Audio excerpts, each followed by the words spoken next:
ngithanda ukuthi ngikubingelele ngiphinde futhi ngikwamukele khona la kuZimi Live.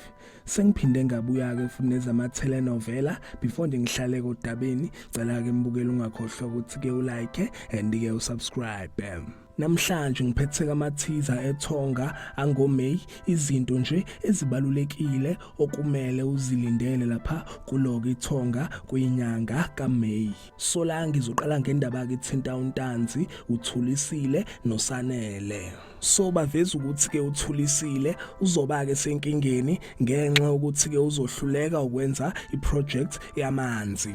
Ekuhlulekeni kwakhe uThulisile uNtanzi uzosizakala. Okunye ke lambukela bakuvezile baveza ukuthi ke uBanele uzovakashela ke lapha uSanele and uzobeke semtshela ukuthi kasebenzisane naye ke lapha uThulisile.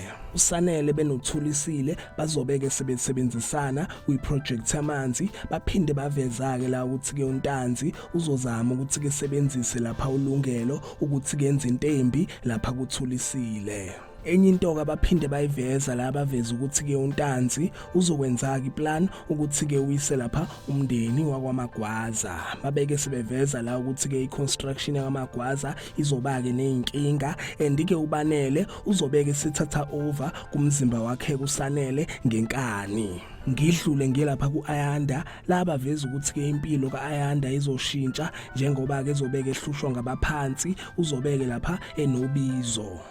Aphela lapha ke mbukela amathiza lokho ithonga, izinto nje ezibalulekile okumele uzilindele lapha kuloko ithonga kulenyanga esibheke kuyona okuyinyanga kaMay.